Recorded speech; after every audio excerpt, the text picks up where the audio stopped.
What's going on, everybody, in the RNG revolution? It's me, Buster Knuckle, joining us today. It's the main man, the businessman 24. What's going on, everybody? This is your boy Raven. And joining us today, a very special guest, a returning guest. That's right, we're getting guests back, people. All the way from the West Coast, early morning wake up. West Side. Dandrumstone. What's up, Dan? How you doing, buddy? What's up, guys? Good morning. It's awesome to be back. Oh, Good man. answer. Good answer. It's fun. No, it's fun. Welcome back, man. I was just thinking, like on Twitch, I'm usually not awake-ish when you guys go live, so this is kind of cool. Did you watch the replay? Mm-hmm. Very cool. For sure. So we have some stuff to talk about, some conjectures, a little speculation on my part. I just want to see how you guys feel about things. So let's just hop right in. Ooh. We got our first taste of the Age of Triumph. Yeah. Just a little preview. We know that the rates are coming back at 390. Well, Vaulted Glass and Crota is coming back at 390. Wait, preview nothing. They laid it all on the table almost. Yeah.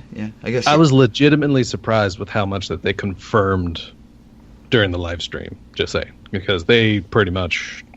Blah, there you go. Well, I mean, everybody's been asking for it. Everybody's like, they don't tell us enough. And then Well, we guess tell them. what? Yeah, here's Here. everything. It's like I was legitimately surprised because they said reveal, and it's like, oh, a few things here, there. Yeah. They actually took us into the Vault of Glass again. Mm-hmm. Come on, people. Hey. It's like Jesus. And then this week's the week at Bungie, we got a little preview of the gear.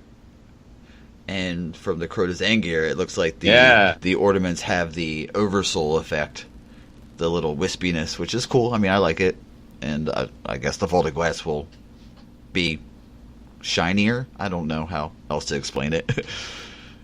Well, it actually could take on effects much like the Devouring Maw or the Restorative Mind exclusive Warlock arms, things like that, like pulsing trails of electricity, maybe. Mm-hmm. It looked way edgier. Yeah, Oh, like the I'm edges very were much harder. more angular. Yeah, very more angular. Yeah. More fitting of a Vex Mhm. architect, I believe, or architecture. I would just think it'd be cool if the ornaments for the Vex gear gives you a more Vex-like appearance. Like makes it how you can see through their arm, kind of like how they don't have any flesh. That was just cool for me. That's true. I was hoping, but I'd be cool with the angular shininess. It's fine. Mhm. I just want a red dot on my forehead. Just saying, man. Just Yeah, a red eye. The Vex eye. Well, Let's go with the eye.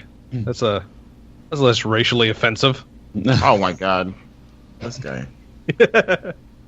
Less racially offensive, or a sniper bullet, one of the two. Fair enough. yeah. But this week's Trials map is Asylum, which is hands down arguably my favorite map of all time. Yeah. Right? Yeah. It's good.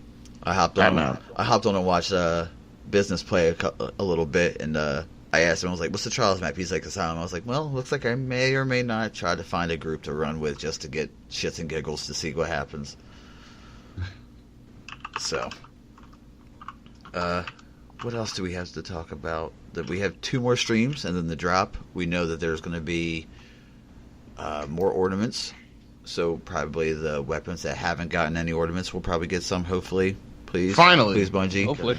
And if you remember the book, the preview of the book, which is 13 pages, and I believe they said that if you played from day 1, you would have about 50% already done. I believe they said less than. Less than. Okay. Well, I'm glad someone paid attention, because I was kind of like half in, half out. Some are retroactive, some are not retroactive, which I'm okay with. But the only thing you get for completing the book is emblems. No shaders this time around. Which 8 of them. 8? I believe 8. I believe there are 8 levels of rewards. 7 or 8. I mean, it could be 7. I think it's 7, and then the shirt is the 8th. Oh, okay. Yeah, that's fair. but you also get emblems for completing that's true. certain pages. Yeah, it's 8 ranks of major rewards from the book. Mm-hmm. Yeah. But yeah, the first 7 are emblems, which fits Bungie style. 7. Mm-hmm. They love that number, man. I know, right? But but yeah, and then like there are certain landmarks that gain you more emblems, such as the play Destiny from vanilla launch before Dark Below has like specific emblems. They're kind of like the I believe I was talking to some Converse, and it's kind of like the beta emblems that they used to give out. Mm-hmm. Yeah. Or the alpha and the beta emblems, which it's like I told him the only reason I don't wear them because I don't remember which one they are. Because once the game started, they threw like 4 or 5 emblems at you. And I'm like, so what's my pre-order bonus? What's the beta? What's that special beta thing? And what's like this? I mean, what's what? I don't know. Yeah. Then they have one for the raid completions, which is just the raid logo, the skull, which looks cool. And then for the factions, there's one, I think is what they said, and then one for collectors, which is interesting because there's only 53 exotics in the game, and they say collect 55 exotics.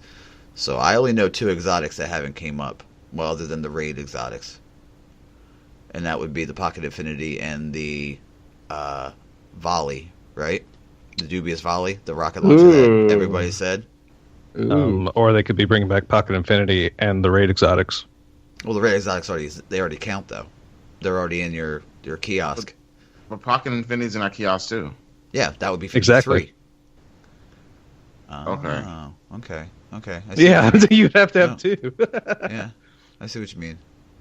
And besides, there's much more than just the dubious volley that have been cut from this game. Tons, yeah.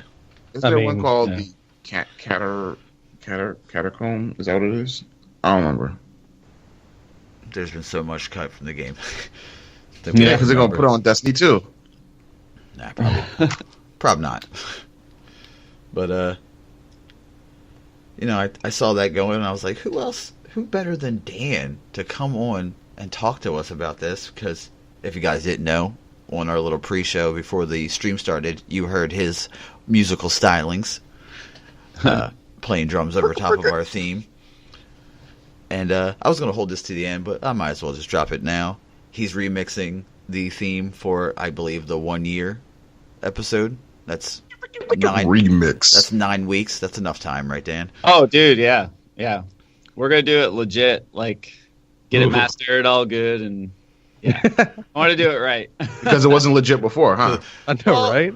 Well, you know what I mean. Like, no, I don't. It's my treat. We're gonna get it a really good audio mixer and a professional master. Have him put all the touches on it, so it'll sound really nice. Shit. Okay. I mean, appreciate it. Not certainly not going to complain. I mean, your work before was magnificent. Well, yeah, I'm not a professional master. Those guys are like, oh, so good. When you hear it come back from someone like that, they know how to make anything sound good. So it'll be good. I promise. Oh no, we trust you. I swear though, for the crazy mix that you sent me, did you break a stick while playing? I break sticks all the time. Probably. Yeah. Yeah, because you were going really crazy, and I'm like, I love this one. I love. Raven and I are like, you want the crazy one or the normal one? He's like, dude, go crazy. Let's do it. And I'm like, hell yeah. The floor here, I don't know, here. It's just all like wood chips and like all sawdust. It looks like a sawmill here. When I vacuum, it's like. It sounds terrible. You gotta get a shop vac, my man. Yeah, it's so true. So the next Wednesday, this Wednesday coming up, is the ritual stream, the weekly rituals that they show what's coming for the week, and then the one after that is what Deej did. It's the sandbox, but Deej said it's going to be his fashion show, which I'm kind of excited for because I'm one of those titans that have to be pretty. So I'm into it. Well, he saves the sandbox updates for last. It's very interesting. It's smart. I can't wait to hear about that. Like, Anything sandbox related, yeah. I think elemental primaries. I think that's why they're like waiting. Oh.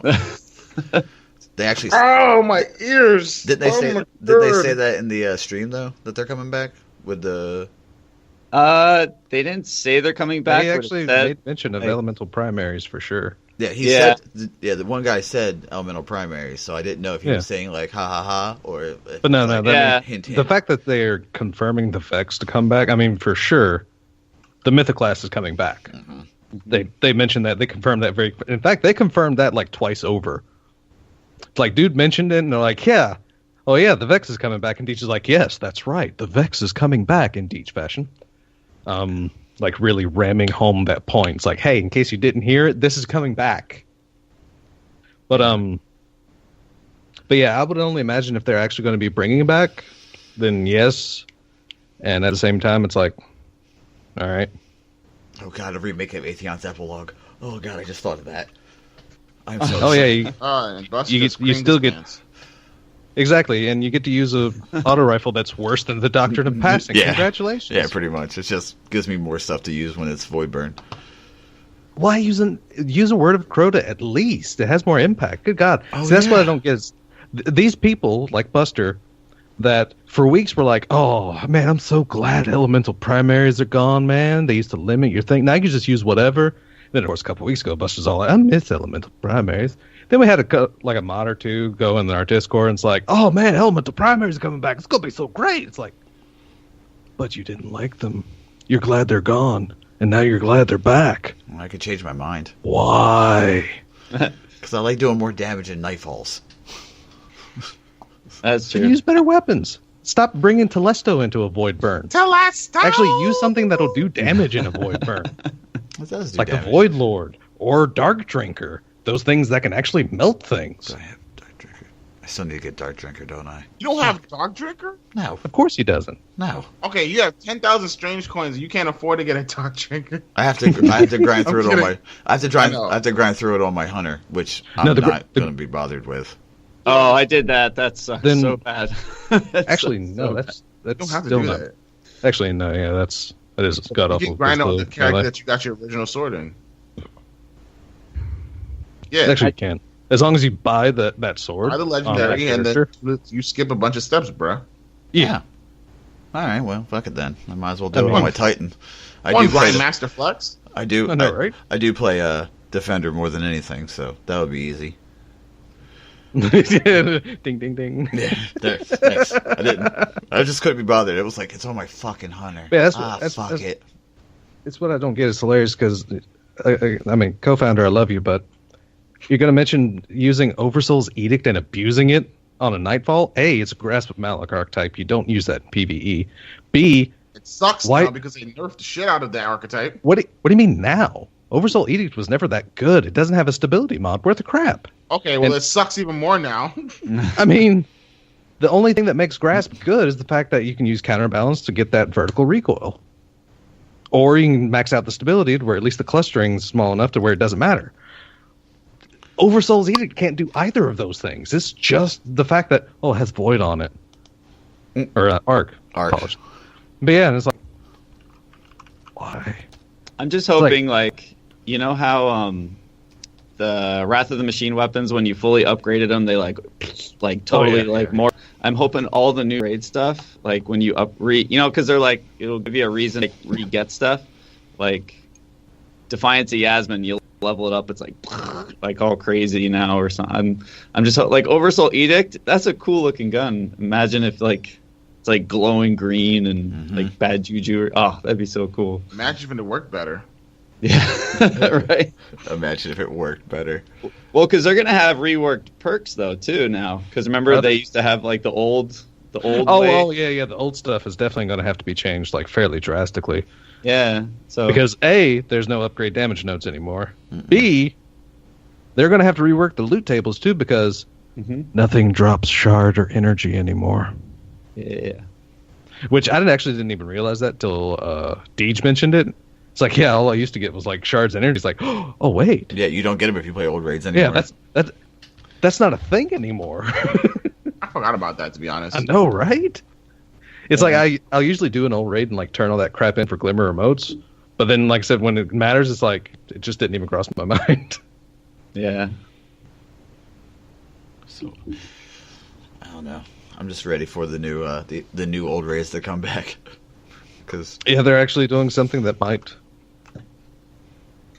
I am, but I'm not. Like, think of how long we spent in the Vault of Glass, like just wiping and all that. Like, 390 should be totally fine, but at the same time, I'm like, all this like Oryx again at like max. I'm like, no. See, I just said like last week. I think was last. Yeah. Last week.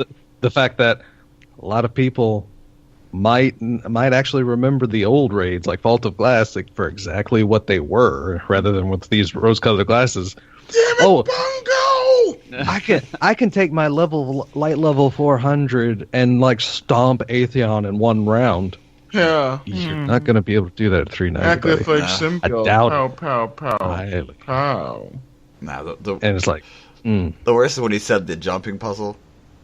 They're going to rework it so you can't glitch through it. I'm like, son of a bitch. I hate those. I hate jumping puzzles. I hate them so fucking much. I want to scream. I think what caught me was when they said the challenge mode for Atheon is going to be the hardest we've ever done. Yeah, no, he said there's like Atheon might be the hardest thing we've ever made. It's like, so you're saying it might actually be like harder than cheese? And then someone mentioned it's like, oh, but cheesing is like, cheesing it wasn't that hard. No, Atheon wasn't that hard to cheese. Super easy to cheese was Templar or McGurd. It was hilarious to push him over the ledge. Yeah, but throw grenades. I think it was also it was beautiful to watch, like 4 sun singers just tossing freaking solar grenades and all those solar grenades. Just you get a grenade. You get a grenade. Everybody gets a grenade. And to actually see him, like as he falls off, just look down the edge and actually watch him go into oblivion. It's like, oh, completed. Like. It's just going to be fun to see, like, PlayStation messages again, like, yo, I got an Atheon checkpoint. You want to do blah, blah, blah, or I got a checkpoint. LFGs. Cool.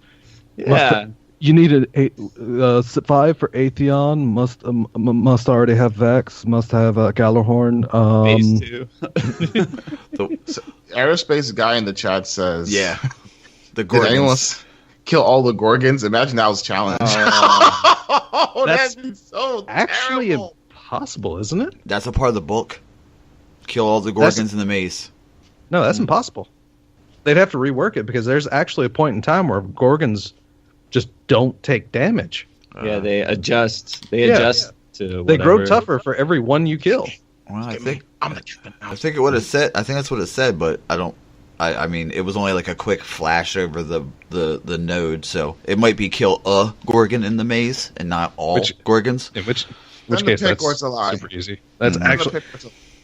I know, right? But no, you can't. They'd have to rework the Gorgons because every time you kill a Gorgon, it says all Gorgons like grow stronger, and it's like legitimately tougher to kill the next Gorgon. And I've heard the fact that after 3 or 4, they're virtually impossible to kill. I think it's like if you kill them a certain way, you can't kill the next one that certain way or something. I don't know. That could be it. There has been people that have cheesed it and have like actually taken a shield back to the Gorgons and been able to murder them. Nice. But that was because that they were using a method that didn't have them respawn because they actually went past the checkpoint. So they were able to respawn without the Gorgons like getting their health back. So you've just been able to constantly whittle them away. But that's the only way I've heard of all Gorgons being able to be killed.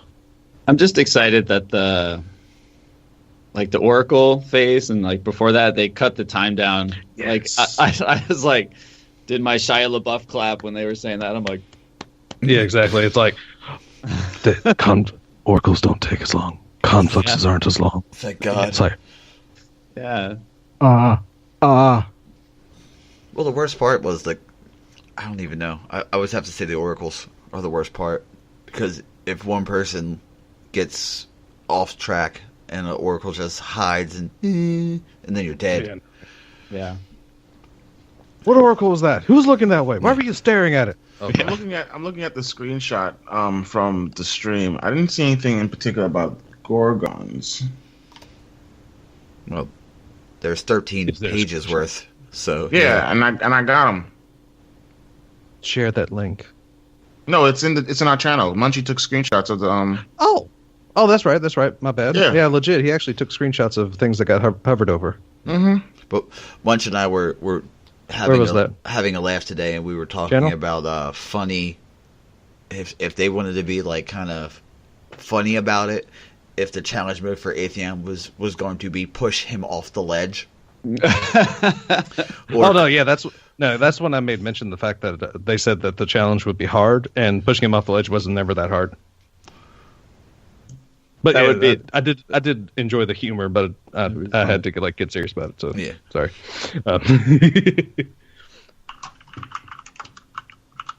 That'd be like if the challenge mode for Crota was to disconnect your internet. Freeze him. That's why, the Mega Bloks Atheon, like, part of me wants to get it and just, like, put him and just, like, push him off my desk, like, every day. Legit, that was the funniest part of the Festival of the Lost, the first year that it happened. Put on the Atheon mask and jump off the tower. Wait, what? Yep. Seriously? And sure enough, that was hilarious. The one that got me was, I think... They're gonna take obviously they're gonna take all the cheeses away. Like everybody's gonna have to jump down for the Templar or for the Oracles. You're not gonna be able just to snipe away and have one guy. Yeah, they're gonna take away the window for Crota, the center window. I'm just waiting to see all the fun stuff. That's a good idea. I didn't think of that. Yeah, but Crota didn't do much. Like they have to really rework Crota because he just stood there and and basically you just shot him from a distance, you slap him with the sword, and then you ran away, and then he would like try to come and get you, and he's like, yeah, I'm pointing at you, blah blah blah blah blah blah. And you're like, he would wave. You too. Yeah, and it's like, go sit down with your bony looking ass. Do you think I can't think of the guy's name that was on stream, the raid designer. He seemed pretty excited, like what they've learned from Wrath, like how to make that so engaging. Do you think they've gone back and like reworked a lot of it? Like, I hope so, because Crota needs it. Yeah, Crota. I mean it. Yeah. I mean the fact that hard mode, the only thing that made it hard was the fact. Oh, that one thing that gave you life regen. Yeah, it's gone now. Yeah. In ogres. If you did it right. But I think hopefully it's more like they get everyone involved instead of just like one guy or everybody has to hold some relic or whatever the case is. What if the Crota challenge mode is everybody has to wield the sword? They're all screwed. Exactly. Yeah. Get good. Somebody with zero sword runner experience, like, I got him. I'm dead. Shit. I'm sorry, guys. Wipe. No, honestly, I'd run Sunsinger at that point. Aha! Gotcha, bitch. Yeah, but still have to deal with the Oversoul. You have to deal with the Oversoul. Because the Oversoul pops on death, and it's hard as balls to kill in hard mode. That is true. Even with the light level difference, it is almost impossible. If you're not all shooting at it, it's almost impossible to take down an Oversoul, just from the runs I've done. Mm-hmm. So then maybe they shouldn't have maybe the Oversoul should just be a power up to Crota, and Crota just fires stuff at us versus just stand in and wave. You think they're going to get rid of an instant kill? No. Have you not played Wrath recently, where there's instant kills everywhere? Go too far to the left in Wrath and watch yourself die. It's a very straight ahead. What was it, Siva? Oh, what was the Siva Surge? Yeah, I can't remember like the exact terminology they used for it. Speaking of Siva, I hope they don't fix that cheese with the shanks. That worthless cheese. It's fun. Buster looks it doesn't give you confused. ammo. I know it's hilarious to hear people's reaction to it. One of my favorite things in Crota is the Death Singer. I always love that, like the time crunch and like like going in from each side. So I'm excited for that again. I don't know. Well, I mean, Crota did have a lot of teamwork. You know, left, right, all right, down, crunch in, let's go. She's singing. We got 10 seconds. Go, hit her with everything. Gallahorn or no? All you hear is Gallahorn. Yeah. In the beginning, like the maze is going to be really fun again with like now with Night Stalkers and Storm, that's going to be so cool. Stormcaller is going to be so strong, and the Abyss is going to be ridiculous. Yeah. Because me and Converse were actually talking about like new subclasses that would work well in old raids. Oh. And it's like I got to thinking about the Abyss, and it's like, yeah, Blade Dancers used to be like that's like where Blade Dancers had a PvE spot was the Abyss. Mm-hmm. And then now it's like, well, Night then there's Stalker. Stormcallers. Well, Stormcallers do that, but better. Mm-hmm. And hammers. Like hammer, Yeah, exactly. hammer Hammers, Titans God. are going to be so. You could so tether a fun. bunch of them fools and then go to Smashtown. Mm-hmm. That's so true. Go Smash Town. Well, I was I going mean, to you say gotta- Pound Town, but I mean, especially for the Templar encounter. I mean, just for their crowd control, like their zone control capabilities, Night Stalkers are going to be really strong in early vault. Yes. Yeah. get all these nasty bastards in a tether setting. Get away from me! Don't explode! I was thinking, you know how Deej said like the beginning is going to stay the same just because of people on patrol. Like that would have been so funny if they did adjust it and like some guy comes up, and just like gets wrecked. Like, I was kind of hoping that they wouldn't do that. That would be kind of funny. Like, Yeah. to see- What happened? Run up. This is level 12. What? Level 12 Guardians. Hey, what's this? Yeah. that'd be Guardian down. The Minotaur comes out and just, fun. Yeah. oh, Flick to the forehead and he goes flying. looks at him, That'd be funny. looks at him hard, and he dies. Yeah. I shouldn't be here. Be like us in the beta when we found like celebrants of orcs and crap. Mm. What's those question marks mean? I'm dead. Can I kill it? Oh, No, well, I I see can't a kill weird it. color that I've never seen Yeah. before. Why am I doing no damage? Why does it say immune? It says Yeah. immune. He has question marks. There's supposed to be a level there. Why is there no level? It means you're not supposed to go there, dummies. Exactly. You learn that fast. But I did like the cheeky one that they added to go visit the Disturb the Remains. We all know what that is. I like how they're just kind of, they're like, yeah, this is the last thing you get. But remember all the good times we had? Just imagine what we're going to have in Destiny 2. Yeah. I think they're gonna they have the gloves off. I think they're all about fun this time. Oh, yeah, for sure. Yeah, it's gonna be cool. I think. Turn everything on. Mayhem. Yeah. I mean, they've had. You can definitely tell this is probably something that's been in the works for at least a good minute. Because, I mean, Yeah. the amount that they've had to. Because, like I said, they've actually went through and adjusted things like timers. They've actually even mentioned. I don't know if it was like a red herring, but they also mentioned, like. They did say don't look forward to like a lot of information on their changes to old raids in the patch notes. Yeah. But they mentioned some change in Wrath of the Machine, though. So I'm actually wondering if that was just, something that they filled that spot of information with, or if they've even actually tweaked things in Wrath as well. Did you guys notice the throwaway line that was not a really throwaway line, but was just kind of said quick, that they're adding more mayhem to Nightfalls? Or to strikes, wasn't it? Or was it Nightfalls? he said Nightfalls. Oh. There you go, Buster. Yesterday, earlier today, Munch and I were playing, and I brought that up, and he was like, I don't know what they could do. I'm like, yeah, switch the modifiers midway. Hit the midway point, your modifiers flip. So you might start with airborne, chaff, grounded, or airborne chaff and the one that you do more damage with your melees. And then you hit a midway point, and it switches to arc burn, trickle, and something else. That would be crazy. Or they could do like all the burns and match game with chaff, berserk. All the modifiers, just every Turn single them one. all on. Turn it up. See, I think like the Mayhem Crucible, like you might be able to do a Nightfall where your supers are just Nah, constant, your grenades and all that, like for fun. That'd be too quick. Yeah. Then, unless they double the amount of enemies, like holy shit, it's a horde. Well, if you make everyone epic and shielded, like every single enemy would be yellow bar and shielded. All the modifiers are on, and Yeah. then you get all Mayhem. I don't know. It'd be cool. Too many modifiers. Oh my god. You just see one skull. Yeah. Everything is on. Enjoy your day. Yeah. You get 2 keys and 2 drops now. All right, fuck it. Let's run it. Let's go. No. Yeah, let's not get ahead of ourselves.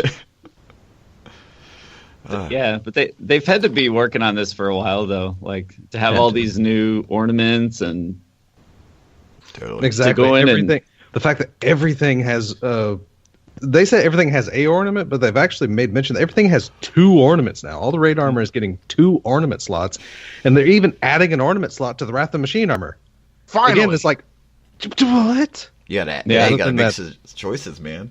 Other than that weak red glow that the Wrath armor has. Ooh, oh, your creases and crevices glow red now. Hot damn. like before, how they've said like when they've adjusted a raid, like, oh, we have to make sure this all works and it doesn't crash the whole game. Like they're changing so much in the raids. They are. Kind of cool. And like they're legitimate. This may actually end up being the reason why A, there was no Crimson Doubles this year, B, the kind of weak update we had last time. This could be a lot of reason why. Like a lot of their manpower probably went to this like for a while. Close it out with a bang. They're gonna love it. 13 pages in the record book. Oh my god, they're gonna be so fired up. Well, before did the last, they said it was a balance patch, right? They didn't say sandbox update, or what did they call that? A sandbox update? It was a sandbox update, but it came out as a hotfix. Mm-hmm. Okay. So I wonder if that was like a like testing the water, seeing like the final one, Yeah, like I said, I'm wondering if that was small just because of this. Like I said, because a lot of their hours had to go to this. Had to. Yeah. I mean, I'm ready for it to come out. It's perfect timing that they bring in the old raids. So they seemed excited. So whenever the guys on the couch are like, yeah, it's like we're really ready to put this out for you. It's like so far that actually has been an indicator that all right, this actually might be legit. We did a thing, y'all. Exactly. Right? Yeah. Because you noticed during the last hot fix, really excited about those changes. Well, that guy just looked weird. That's true, but some can say the same about you. But I'm a chocolate man. I'm just saying. Different strokes for different folks, Yeah. Oh yeah. Wow. Oh yeah. I'm just ready for it. Yeah. Could it be the end of March now? Can we just do that? Well, let me ask this question: how out of the three of you guys here, who's going to rush through it, or who's going to actually like, no, I'm just going to take my sweet ass time with this update? Sadly, I'm probably going to have the most auto completed once I even open the book. This guy. Well, thankfully, I have went flawless, so that's one thing that's auto-completed, because they have said that that's retroactive. Thank God. Me too, and I've gotten a Wrecking Ball. I got a Wrecking Ball last night, son. Nice, dude. I've had a few of those, but me too. But current. Is Wrecking Ball retroactive, though? I don't know. I don't think so. Didn't mention. Fine. I'll do it again. Yeah, they didn't mention it, but at the same time, I'm hoping it is, because that can sometimes be really, like, Ermagerd to try and get. But oh yeah, the fact that my hunter himself has every exotic faction cloak, so yeah, they're pretty good. The factions page is like done for me. I mean, it's just me having played the game for 2.5 years now. I mean, my warlock's freaking Vanguard rank, I think, is about 90 or so. That's which is actually kind of Titan, and I started on a Titan. Yeah, that's what I'm saying. That's actually kind of low for day one players, because Buster isn't yours around like 100. 157, I think. You hear this guy? That's about average-ish. Well, I mean, that's high end for.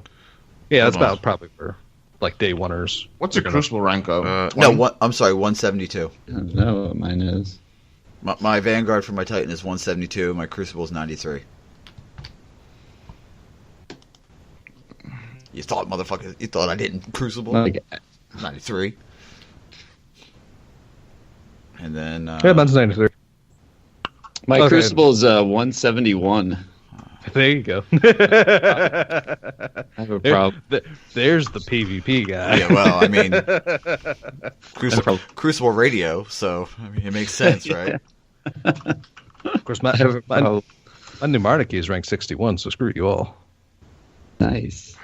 My new monarchy that's my is also 61. My dead orbit's 82. I ran Yeah, but you're also probably one of those guys that actually did factions when they didn't matter. Uh-huh. Exactly. Oh, right. Yeah. I also switched It's my like, allegiance. oh, you can only get this faction. It's like, why? Yeah, I mean, theoretically, it goes faster, but that's because you're locking out all other faction stuff. Yeah. This didn't make sense until 2.0. Then 2.0 happened. It's like, it's actually dumb not to run a faction because you're getting extra. So it's like, what the crap? Yeah. Switching to Future War Call today. I do. I think I am going to take my time with it, though. Oh, yeah. Like, I don't want to. Usually, this is the first time in Destiny where I'm not like, when it comes out, I'm like, all right, let's go. Let's all day do it. Like, I'm kind of like, okay, cool.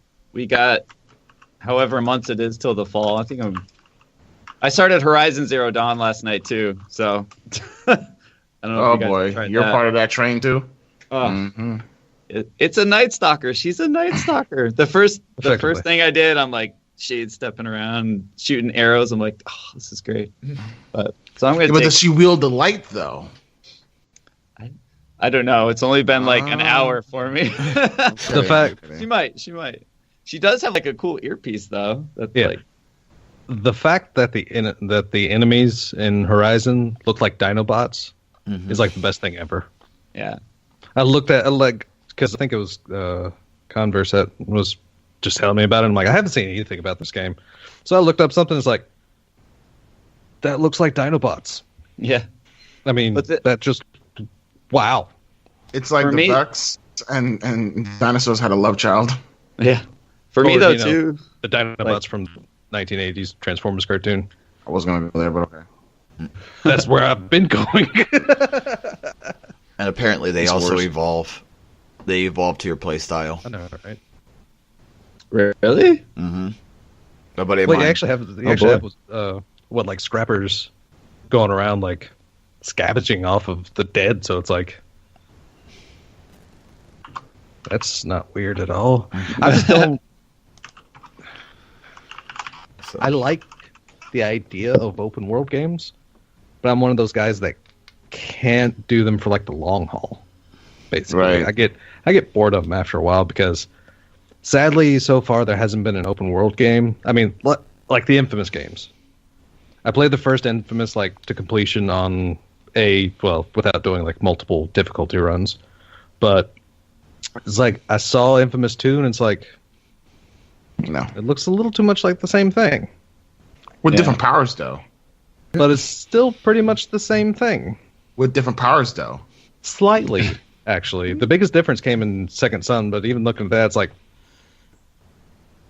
so I don't know. Open world games like have to be like really special for me to really get behind. Like GTA 5, which is literally the same thing over and over. But GTA 5 did have a good story though. It was There's only so many people I can shoot. So many, Mm-hmm. I mean, Trevor in GTA 5 is hilarious. He makes that game. Oh, dude.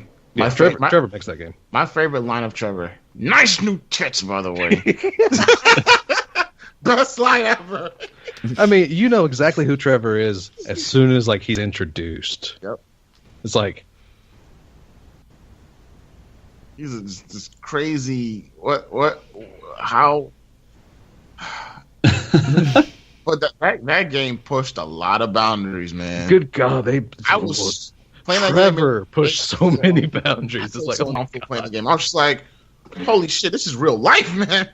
When Trevor took the screen, you know something was gonna happen, and it's like, it's like when you're a kid and you gotta. A lot of parents complain about that game. I'm like, "Hey, man, don't let your 12-year-old play GTA." It says M for mature. Know, right? Nah, it doesn't matter. It was beyond mature, man. Like, the only thing they didn't have was fucking sex in there, like, hardcore. Like, yeah, I was about to say, Trevor, actually, yeah. He does things that become awkwardly close. I didn't play GTA 5, so I don't know what you're talking about. Of course, because Buster claims to not have time to play games. Don't he? Are you talking about the one extra day I had because my girlfriend went to Maryland? Yeah. All 2 hours of the extra time I had. Sweet. How many rank ups did you get? Wait for it. 6. See? This guy. Don't be mad that my alt character has more strange coins than your main. Don't get mad at that. I'm not mad at all. It doesn't matter because it ain't going over way, bitch. That's true, but it's also the reason why I have Future War Call 16, and I just got it today. Thank you, sir. Okay. I mean, like I said, your point's basically moot because now instead of actually sitting back and enjoying, you're brushing through, and it's like, yeah, but I already have this. Well, yeah, I didn't focus on Future War Call. I just wanted to get to 24 so I can get the exotic. So I can try that little check box. Which I already have. That's fine. And you had to rush. There's no rushing. Who cares if you have the money for it? I buy. Actually, I go to Zer and I say, "Hey, Zer." They're still rushing because you can't buy your way past the quest to get the exotic. That's easy to do. That's true. Easy? Yeah. Win 10 in PvP games. Super easy.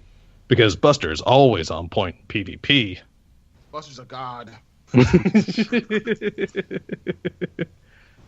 Hey, Buster, carry me to the lighthouse. Carry me, bro.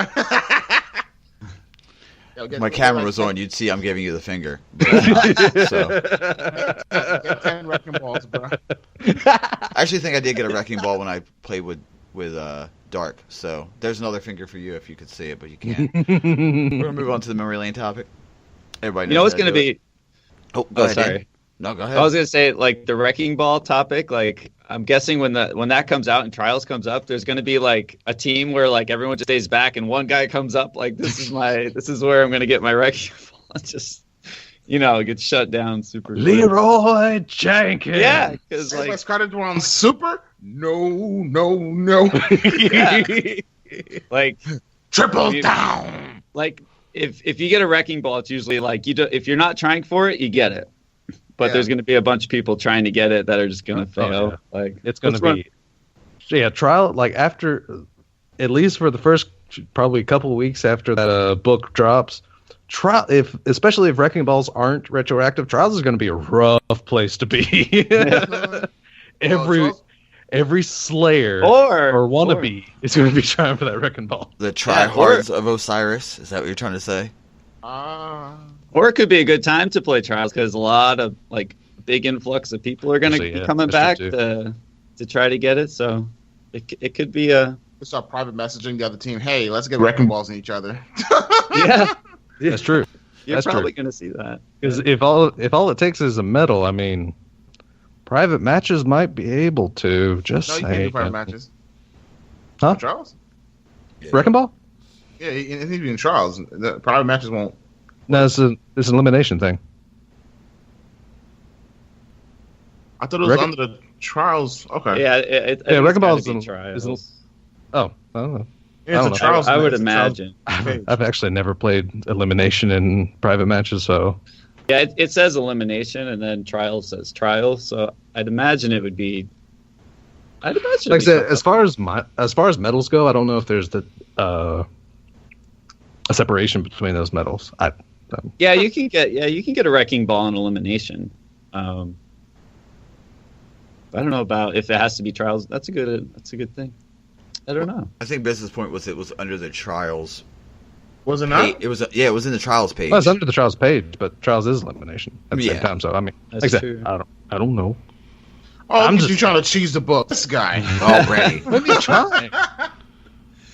As if there's not like 24 people that I've already planned out. It's like, hey man, we need to get together and get like 6 people into a private match so we can actually get this wrecking ball together. You know what I'm saying? Yeah, you help me, I help you, buddy.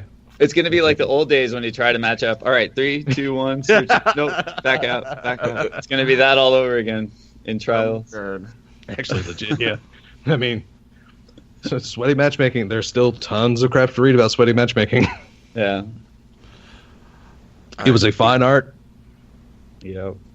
I kind of missed that. That was like The fun, like the banter going back, like that's true. It took an hour and a half to match. Hell no. Thankfully, not that long now, but thankfully, the one tournament I was part of that had to go through sweaty matchmaking, they all worked within like the first thing. So it's like, nice. All right. So because we had to do it 2 different days, one of which was against Biz, which like I said, I've got to say he sniped my face off way too many times. And he fucked me up with primary, so we're even. It felt good, but especially some of those snipes. Some of those snipes actually made me kind of salty. But legit. I mean, I actually went back through the footage because I found it. And it's like my blood pressure was kind of rising a little as I was watching. It's like, like you son of a bitch. Okay, I got you. But yeah, like I said, all those actually happened within like first launch. It's like, cool. So I don't have any negative memories to sweaty matchmaking, but I have heard the horror stories, especially about the Farcog tournament. I think the first one that was delayed like hours because of trying to matchmake. Yeah, when people are super far away, it gets really hard. That's when you talk to your fire team, like, okay, where's everybody from? All right, cool. Okay, so you're from New York. Okay, I'm from Pennsylvania. That's close enough, right? Yeah, let's do that. All right. I'll do one. You do one. Let's go. 1, 2, 3. Nope. Yeah. 1, 2, 3. Yep. Okay, we're good. I remember me and Maddie Misfit would always try to matchmake with each other, or me and Ben, because like I'm Maryland, they're Virginia. Like you think that's far, but like he was like 30. I think he's about 30 or 45 minutes away from where I live. So it was like, yeah, it's close. Yeah. Oh yeah, that's not close. That's creepy close. Yeah. All right. So what do you guys say we move on to memory lane, huh? I guess. I mean. All right. Dan, what's your number? 1 to 100. 72. 72. Biz, what's yours? 50. Raven. 13. 29.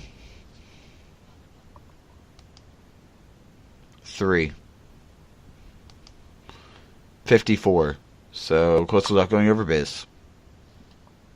Son of a... Why don't you actually go high? Good God. I really don't care. Okay. All right. So let's talk about streams. Memory lane topic. What was the stream within Destiny, right? Throughout all the streams that we have, thinking back from Genesis to now, what was the stream that got you like the most hype? Ooh. Oh. Taken King. Taken King. The Taken King stream. I think that was my most exciting one. Okay. Like that big reveal kind of stuff that they did. Yeah, the Taken Spring this Taken Spring stream was pretty good. I'll have to go with that one too, because I don't think they streamed a lot. If you really think about it, they started at Taken King, right? That's when they started streaming, because I don't recall them having streams for all the other stuff. Yeah. Well, they've actually streamed like a bit, but they didn't really get into it until Taken King in 2.0. Cool. Actually, as far as media guests, I don't want to say like stream or anything, but definitely a thing that got me hyped for Destiny was actually the House of Wolves stuff. Because I actually took a month off of Destiny in Dark Below because I was not able to play with my friends and I had nobody. So it's like, it's like it was almost around a month that I just did not touch the game. Yeah. And then I started seeing some House of Wolves stuff. Like, wow, they're actually fixing a lot. They seem to be making some pretty good moves. This actually seems pretty legit. And started getting kind of House of Wolves dropped, started kind of getting back in. All of a sudden, like, me and my schedule was starting to line up again. So it's like, all right, so yeah. House of Wolves for me. For me, it's going to be pretty simple. It's when they introduced private matches. That had me the most hype. And then Deege's, like, enthusiasm with the fist. Private matches. Like, I was like, yeah! Because everybody told me, hey, Biz, you're not going to get private message until Destiny 2, okay? Shut up. All you guys are wrong. Private message. Woo! Spring break. Let's go. For me, it was for the Taken King stream when Luke Smith came in at the end and gave us like a preview of the Orcs raid. Was that the last time he spoke on stream? Yeah. Probably. Yeah. Because it's like, it's like stream's over and then, Luke's there. He did like a thank you and kind of was like, here's what we've been working on. And I'm like, that's what got me like the most excited. The fact that he came out and was like, again, that's like you see the developers excited. Like they want to tell you everything, but they can't. But he was just like, I want you guys to get an idea of how big this thing is. And that's like watching. Really cool. Yeah, that's like watching like Luke Smith, like reminiscing about when he when he was doing like Vault and stuff. Yeah. I can't wait for Destiny 2. It's right. So good. I don't think any of us can hardly wait. I mean, I'm like, okay, I can play this for a little bit. I can do this. I can do the book for a while, and then Destiny. I'm like, Destiny 2 is coming in the fall. That's all we gotta do is worry about the fall. Let's go. Yeah, for me, Luke Smith is like Christopher Nolan. It's like whatever he's up to is going to be great. So, which I think is actually hilarious because you got a lot of people that complain like about certain like developer comments and such. Nobody quite because Luke Smith is like such a holy name in Bungie right now. Nobody quite remembers that he had the entire community royally pissed off at one point in time. Yeah. I mean, he said he put his foot in his mouth, and that's one reason he doesn't talk like he used to. And when when he goes to podcasts and crap, he is very quiet. Not only all of a sudden he's very reserved. He didn't just put his foot in his mouth. He kicked his fucking teeth out of his own head. Like wham, teeth were gone. Yeah. So, Biz, apparently there's some stuff you want to get off your chest. Yeah. So, I mean, he's going to a dark place. I'm just saying the only thing I can think of is maybe a little bake sesh. I mean, does a bake sesh sound good to you? Sounds great. Oven's on. Fuck it. We'll bake and we'll do it live. Thunder and a tsunami are coming. Oh, man. Let me tell you something that pisses me off. This is not Doctor Who, you stupid motherfuckers. Stop using the crutch. Stop being a pickled dick. Shut up, fool. I don't hear that shit. Quit your bitching. Tell him again, Raven. Quit your bitching. I'm not bitching. I'm baking. All right. So, I work in an office setting, okay? And, yesterday, Fridays, typically not a lot of people are here, not a lot of people are on. And so, I'm sharing a pod, if you will, made up of 4 sections, right? 4 desks, right? And a center table. And so, I'm closest to the desk of the entrance of the pod. And normally one of my coworkers sits there. But on the calendar, it shows that he's working remote. That means he's working from home. I'm like, okay, cool. It's like 9 of us in the office. We're sharing one pod, more or less. We have to spill over into another pod. I'll just take his seat. He's not here today. So, there's a docking station. Slap my laptop up there. Locked it. Working. Had the conference call on because I'm listening to a meeting. And so, one of my other coworkers calls me and says, hey, one of our coworkers is downstairs. Can you go grab him? Because you need a badge to enter the building and into the office. And since he hasn't been fully checked out, I have to go get set dude. So I go downstairs. The person that I'm looking for isn't there. Okay. I go back upstairs. And I see the coworker that's supposed to be working from home. Now, we don't have assigned seats, right? Because we just don't. So my thing is, yes, we sit in the same spot regularly, but it's not to me at least, I didn't think it was a huge deal if somebody got there first, All right, fine. I'll just go find another seat. What did this fucker decide to do? Oh boy. This motherfucker right here undocks my computer, moves my shit to another area. What?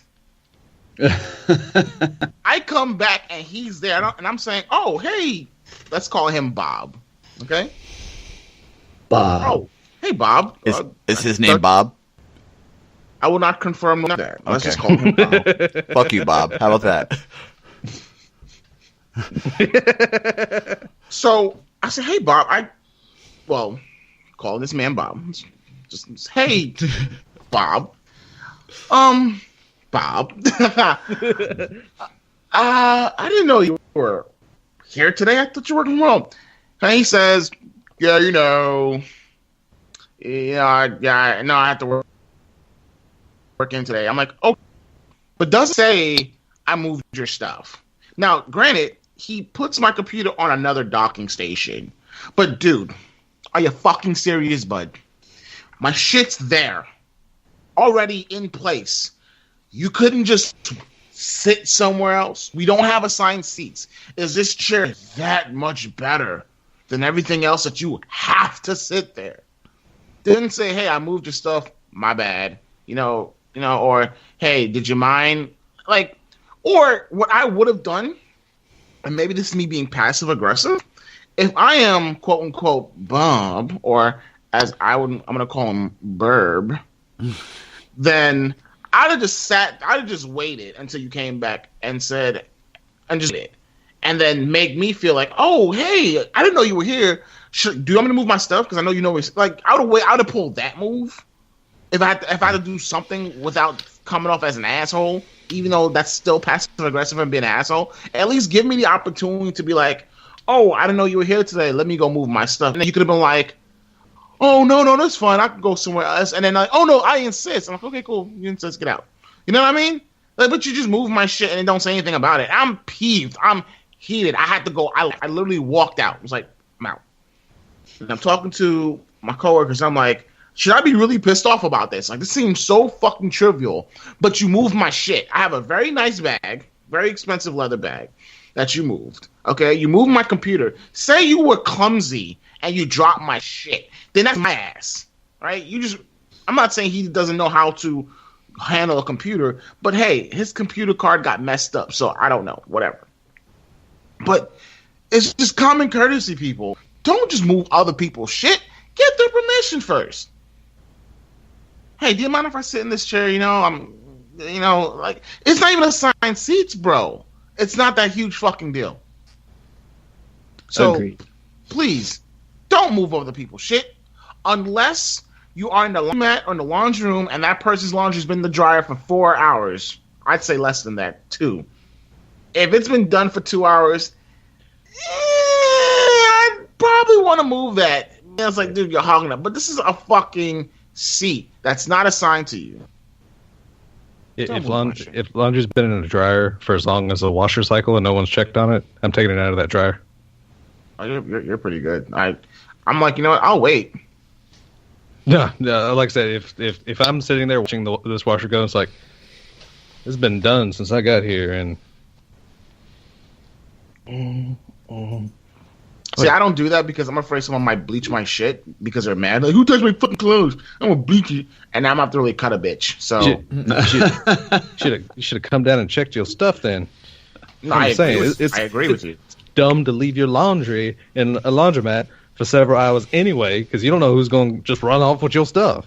Yeah, there's some perv out there might steal your panties. There was a kid that did that in college. Like my freshman year at college, would go in and like dump bleach into people's like wash. I was like, who really? Like, who cares? Like, it wasn't like specific. Just did it randomly, or no one knows who it was. Nah, that wasn't random. Cool. He hated some people. One of my coworkers took a shit in a urinal. This week. So fucking gross. This week. This week? Took a dump in the urinal. Somebody needs to check on his mental faculties. Now my he may have had explosive diarrhea. He might have a special needs. My my coworker story, Biz, because you just had me thinking about Bob, and I'm going to call him Bob as well. His name's not really Bob. The coworker that I have named Bob is the coolest old dude ever. His famous line is, if I knew then what I know now, I'd have AIDS. That's his line.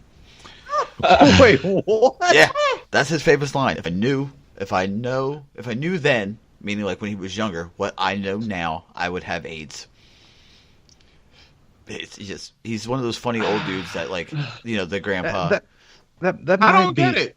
That might be another one that might need a certain evaluation. Listen, all of us need it. It's just how it is. But I mean, I agree. Like I said, I've worked like 10 years in those settings. Yeah. Like people in factory/warehouse settings are some of the craziest people you'll ever meet in your entire life. I'm talking about. They even top like restaurant, like kitchen staff. Kitchen staff are crazy, but like factory and warehouse workers, it's like, oh, what? Yeah. There's some people we have to look at and go, how do you survive? Those are the people you'd want in the apocalypse, though. You'd want them on your side. The people I'm talking about are like the people that you're wondering how they survive just to walk out the door and the crank of their car, like the Nimrods. Like that's true. And then you got people like Buster that's like, how are you alive and walking? It's like you got launched from a jet wing and onto concrete. What? Yeah, you got people like him. I have a question for Buster. What bone haven't you broken besides your femur? I'm sorry, did you break your femur before? Probably did, right? Hands and feet. The only bones I've broken are my hands, the bones in my hands and the bones in my feet. Everything else is just... See, I've actually broken more bones and bone types than him. Yeah. So what part of your body haven't you hurt? Knee. No. Left knee, left shoulder. Your knee? Oh my shit! Yeah. I know, right? Out of all of his, like the most common problem is one of his knees is neck. Haven't hurt my neck, thankfully. No whiplash? Nope. Cool. I had a butt ton of bulk up, bro. I've had a butt ton of concussions.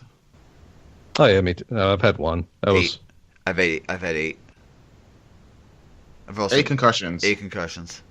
Broken my hands 13 times combined, and my feet like 6.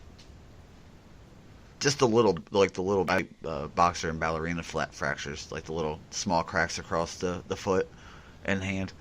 Are you an angry person? Well, he was in MMA, and that happens. Yeah. You were in MMA. Yeah, it just happens. I mean, that's why they call it the boxer's fracture, because like legitimately the bones in your hand like cannot actually sustain that kind of force for that long. No, that's why and feet, because it's a whole bunch of tiny little bones, man. That's why you tape and wrap your hands. That's why, like, if you ever punch a punching bag without wrapping or without gloves, it's not good for your hands. Don't do it. Actually, just punching people, even with wrapping and with gloves, like punching people repetitively, is not good for your hands. Yeah.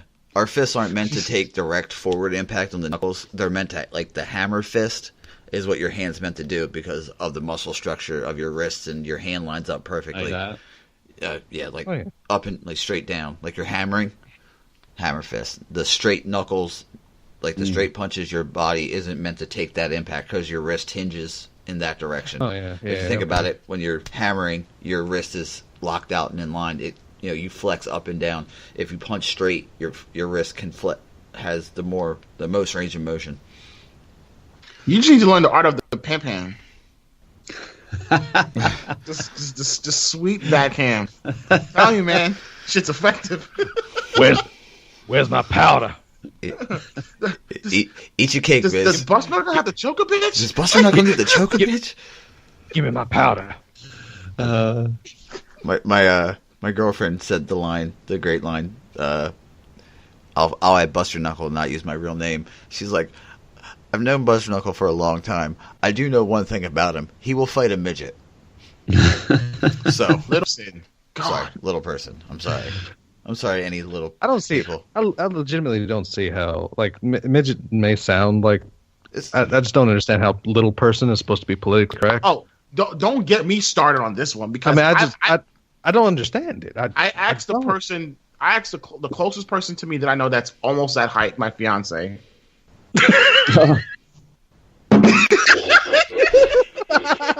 got the rim shot. I was so hoping you would do that today, Dan. I saw it. I was like, oh, please don't.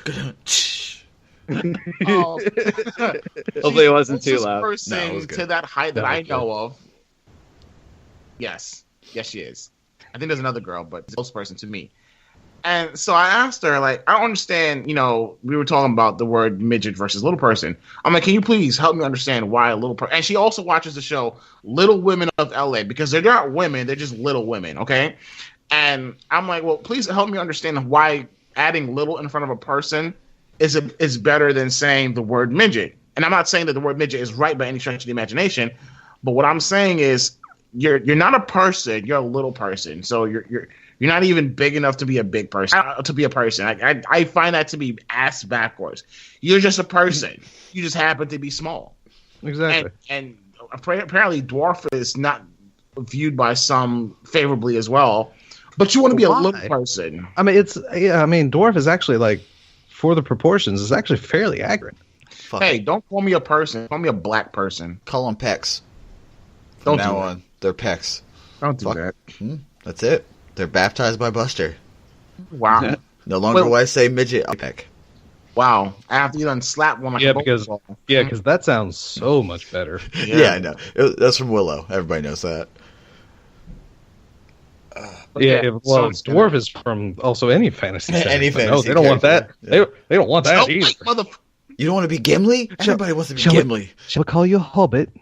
You want to be a hobbit or a halfling? The imp. You want to be called a halfling? It's even worse. An Imp is terrible. Don't do that. Like That's imp. worse. Good God. That's the upper Game of Thrones echelon. reference, baby.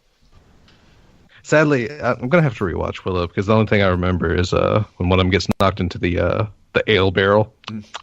Beer. That's about all I remember. So the real quick the coworker story, other than the guy who shit in the urinal. You guys know I select in the freezer, so it's negative 20-ish, and all I do, I fill orders, and they pay you, for a percentage. So if you're above a certain percentage, you get extra money. You get more money. If you have any errors, Raven, you could probably, working in factories, you know that if you have errors, they take away your incentive. So when you go on break, you leave your pallets of product in the environment. That way they don't defrost and go bad.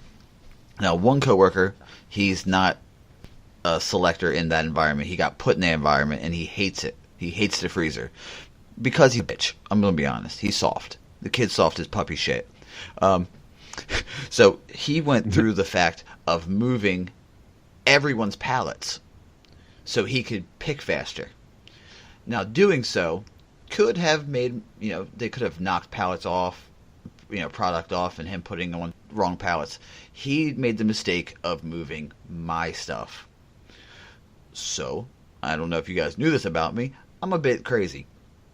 He moved it. I said, yo, did you move my pallets? And he said, yeah, they were in my way. I was like, they're fucking way they were in your way. I put them to the side. You can pass. And he said something real smart. I was like, listen, if you touch my shit again, I'm going to break your fucking arm. And he was like, he got, when a guy says that to you, your normal instinct is to turn around, and he kind of bucked a little bit at me. And I looked at him. I said, please, there's no cameras where we're at. It's just you, me, and an empty space. Let's go. And I just wanted to hit this kid for a while because he's kind of a dickhead. But who isn't in your factor? Everybody seems like a penis. Well, there's some penises, but it was funny because he realized quickly that there was no camera on him, and his whole demeanor changed because he was talking tough because he thought he was on camera, and then he realized he was, and that just makes me feel good.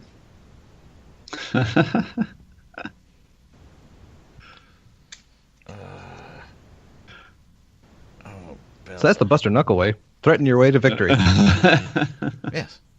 I'm the one you don't have an intelligent conversation with people. Don't work out your differences. Just threaten until they back down. Not when it's negative 20 fucking degrees. There is no talking. It's move out of my way so I can get warm. Oh, okay, so there are limitations to being a human being. Yeah. Cool, Buster. If you're messing with my money, yeah, absolutely. You're taking food out of my family's mouth. There's no. Unforgivable. Yeah, but why not be a human? That looks delicious. I was gonna say Business has me all kinds of hungry right now. Fuck, dude. Yeah, right? This is not crackers. Yeah, at least it's not crackers as you talk with your mouth full. Which is even worse. What? For those not watching the stream, Biz is eating and drinking. I'm eating an empanada and apple juice. There you go. Ugh.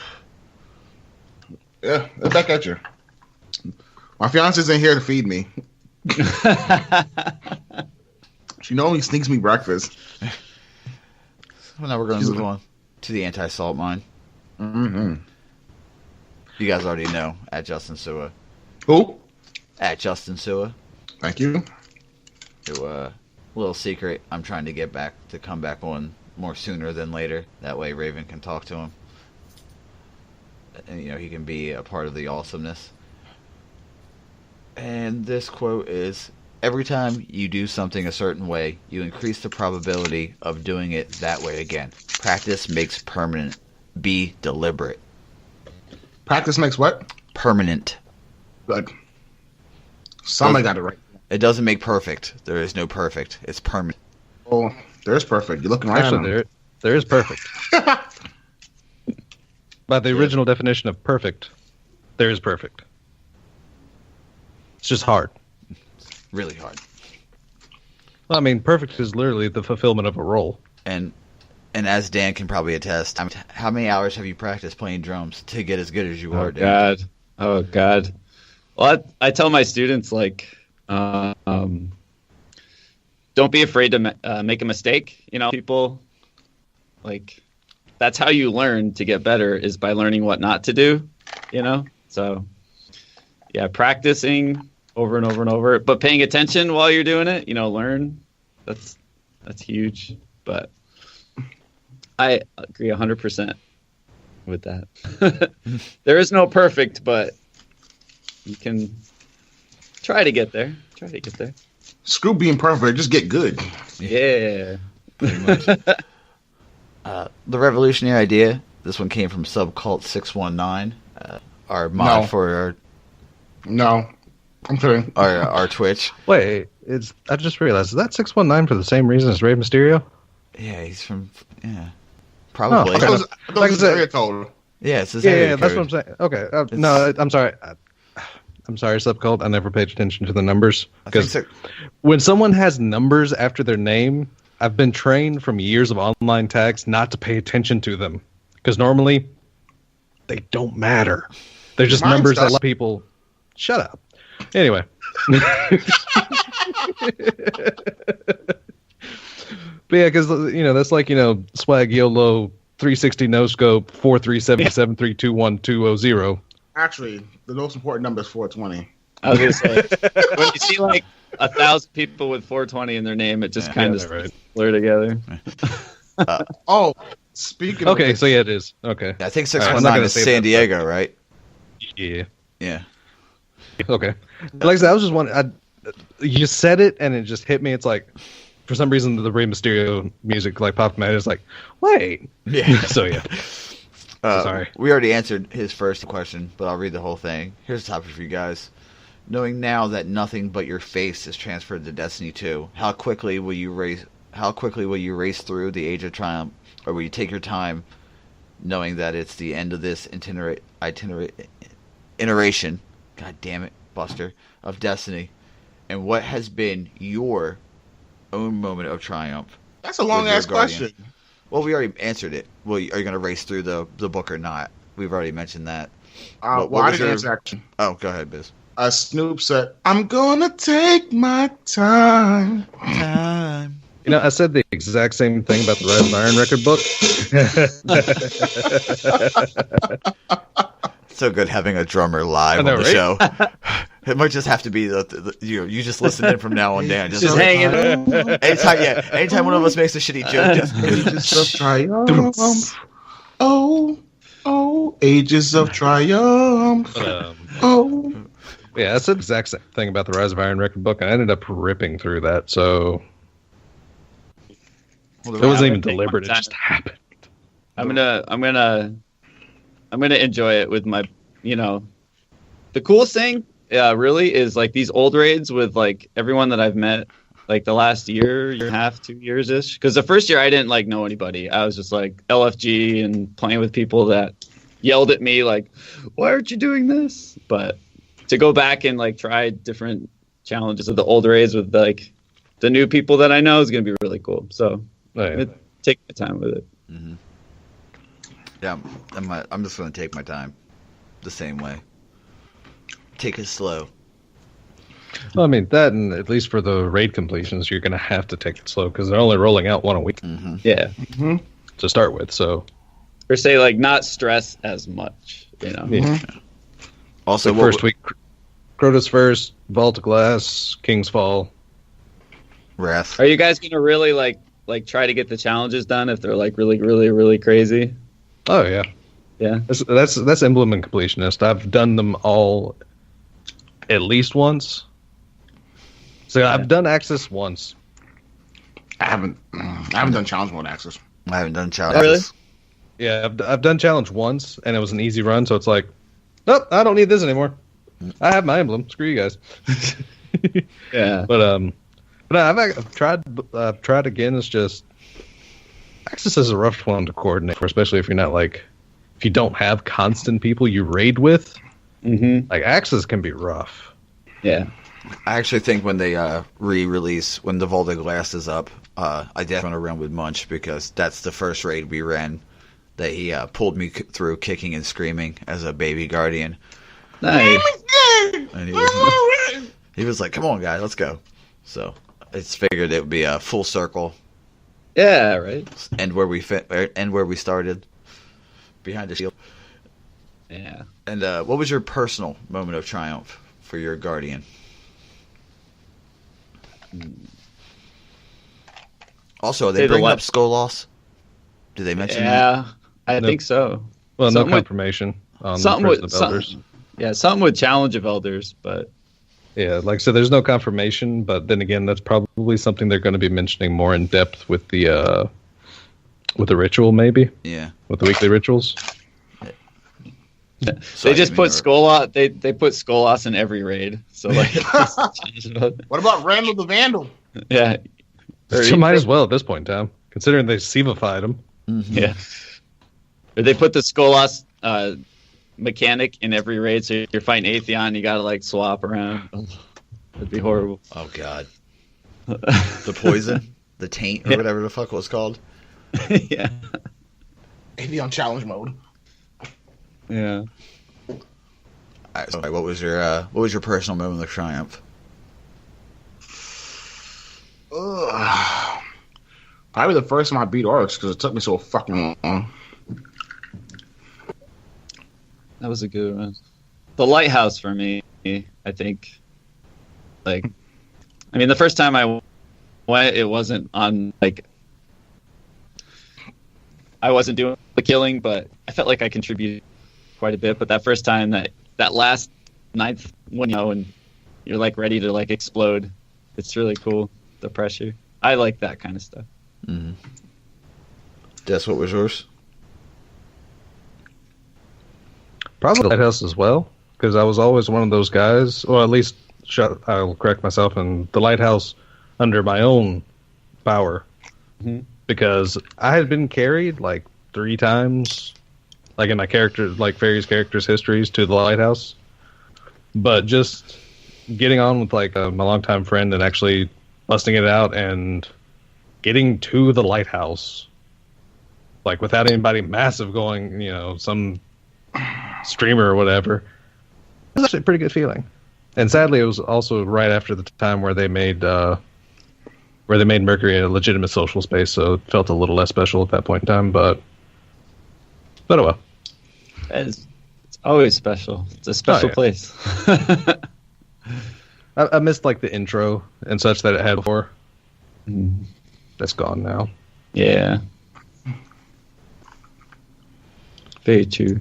I'm going to say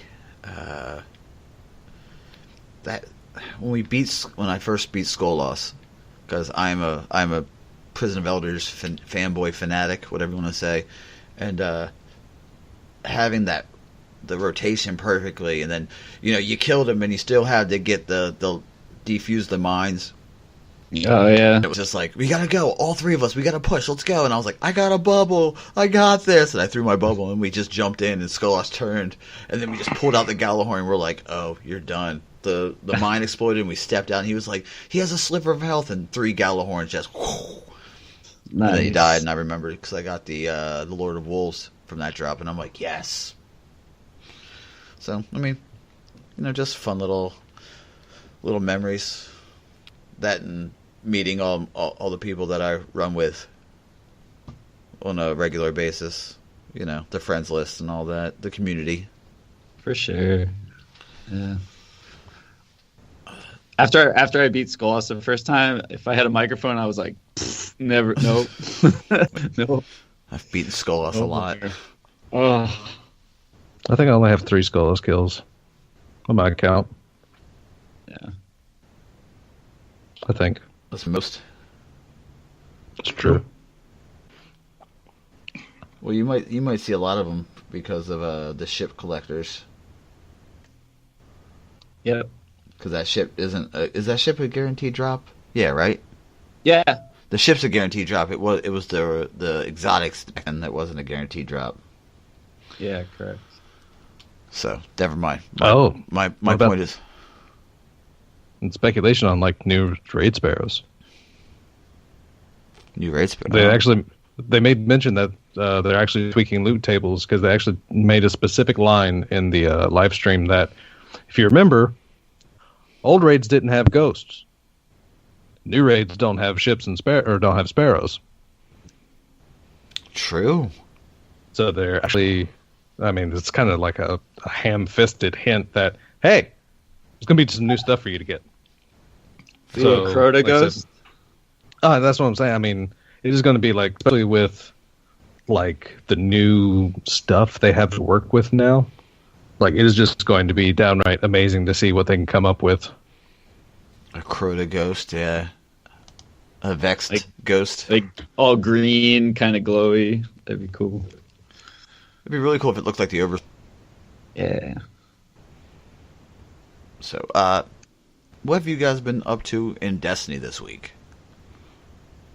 What am I what? What have you guys been up to in Destiny this week? Anything new? Anything interesting? Anything funny happen? Just played some Trials last night. That's about it. I've been going build crazy. Before, I used to only use Graviton Fit, and I swear I used the same weapons for the past year and a half. But I've been trying out Radiant Dance Machines and the Frosties and just trying different stuff, different builds, just having some fun with that. And it's actually Radiant Dance Machines are really good. They're really fun. I don't know if now that primaries are a lot stronger, strafing back and forth with hand cannons, it makes a big difference. Or running Mida with Radiant Dance Machines. You feel very fast. It's kind of cool. Yeah, I actually took off the armamentarium. I know, shot and put on the Doom Marchers, which are the Radiant Dance Machines for Titans. And yeah, that shit's fun. It's something to get used to though, because you're like, holy shit, I am hauling. Mm-hmm. Yeah.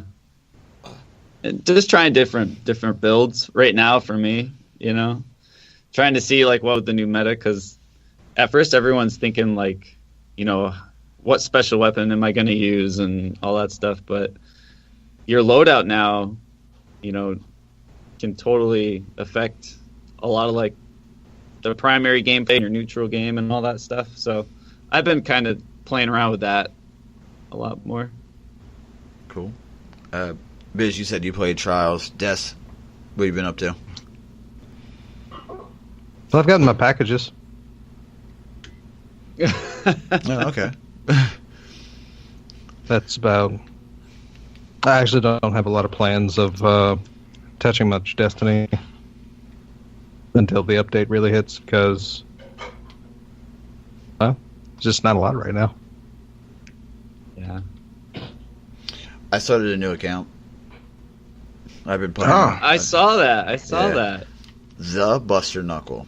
I figured going forward in the Destiny 2, since nothing goes but your face, what am I taking? You know what I mean? I might as well just change my PSN and move forward with the Buster Knuckle name. Well, one thing they haven't confirmed isn't coming through is emblems. Oh, well. And that's something I'll pull through. How far did you get, Buster? Level 40, level 40. I'm almost 300 light right now. I've been through the story mode. I've been through the Regicide story mode. And now I'm just doing like the little cleanup, trying to get my light level up so I can do Rise of Iron. And that's just, I forgot how the light level grind was. Because I didn't do the grind from beginning. I did the light level grind from like, 360 to 400. That was easy. Now I'm looking at it like, my fucking God, I'm picking up right. Killer. This is what got me. I got my, your first rank up for the Vanguard, you don't get anything. It's just you're rank 1. Yeah. The second rank up in their own, you do. And if you guys don't know, you probably do. I did 42 Vanguard ranks trying to get a Shadow Price to drop. Yeah. And wouldn't you fucking know, the second rank I got a Shadow Price. Nice. That's good though. Good though. And it was funny because Munch was in the party with me, and he was just like, "I knew it. I knew you were gonna do it." I'm like, "Dude, I don't even know if I should be mad or happy." And I realized I'm super happy because I'm not infusing it up. I'm just keeping it locked, and then until I start getting higher level stuff. So, just playing with a lot more guns. Remembering what it's like to have blue gear on and going, man, that helmet's way better. Not caring about any of the intellect, discipline, strength. It's just bring the light up. Mm-hmm. And not being able to do anything. I'm just going to grab bounties and do them. Don't even have a maxed out sub-quest. Which one? But it's fun. I mean, playing through the game again, you kind of remember like what made you fall in love with Destiny in the first place. Like the first time I threw my super, I was like, oh, I remember this feeling. I remember the feeling of when you see the knights, the sword knights, and you're like, oh shit, I gotta move. You can't just stand there and tank them. You get hit and your whole bar's down. You're like, I gotta go. So I wasn't doing like the perma Destiny challenge. But I was trying not to die. Like I wanted to see how far I could get before I died, and I got to the fucking mission where you have to climb the Vex Tower and fight the Shade of Oryx. Oh, and they bomb you with so many Taken spawn in. I got pinched, and I was like, that was the first time I died. And I was like, motherfucker. So it was fun though. Did you do like all the up to the Black Garden and then or did you go? I did all the Black Garden and then I did King. House of Wolves really isn't a necessary story mode. It's just something you can do. So I got to do that. I got to do the story mode just like at the Bullion Gem because I still haven't gotten an exotic drop yet. But I did get an IS Luna, so I'm nice. I was gonna say, did you get a hand cannon yet with explosive rounds? No, not yet. Or Lucky in the Chamber. Not yet. Every time I get a hand cannon with explosive rounds, I'm like, Buster would like this one. They are fun. I did get a palindrome with the one that we talked about last week. Steve Biss took his headset off. He got mad at me and told me I was going to play with it wrong because it had either explosive rounds or rifle barrel. Was that what it was, Raven? That everybody picks? I don't know what it was. It was Luck in the Chamber, explosive rounds, and something else. So Buster, the man that's so good at PvP, he doesn't need to learn what a gun loadout is. Give me a weapon, I'll shoot stuff. Yeah, I never said I was good at PvP. I have fun, which is what no, games but you are already about. suggested that if you don't remember the earlier sketch, but So Jinkle also has a short-term memory. Ball bustage. I probably do have. But I do have a touch of CTA. He'll just blame the concussions. Yeah, touch of CTA. So, Dan. Yes, sir. I know you stream I know you streamed yesterday. Do you have like a schedule on what you stream, or is it just whenever you feel like streaming you pop on? No, I'm trying to every Tuesday, Thursday, Friday, and Sunday. Very So, cool. Why don't you give everybody a little rundown on what you do? Because I thoroughly enjoy watching your jumping in your streams before I go to work. Nice. Yeah. Well, I'd really just hop on and play drums to music, to people's requests. And it's super fun. I don't know how to describe it, but if you hop in and you just request a song and I'll try it if it's not like stupid, crazy, and that kind of thing. But yeah, just have a good time, play music and hang out. I'm not carrying anybody to the lighthouse. Oh, dang it. He's not playing Destiny with his drums. Oh, man. No. My hunter's here, though. Arnoldina. She's on the wall.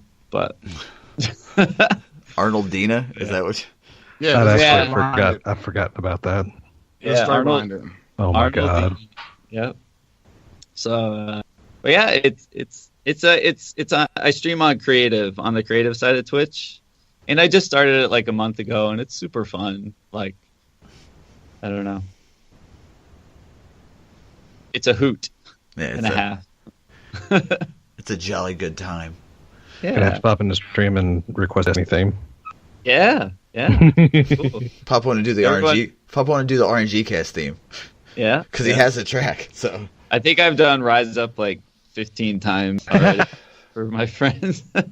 But it's fun. It's a good time. I'm figuring it out. Like streaming, you see everyone doing it. All the big guys, playing and reading chat and doing a million things, and you're like, it's not hard. It can't be bad, but it's hard. Like to multitask, do everything. Yeah.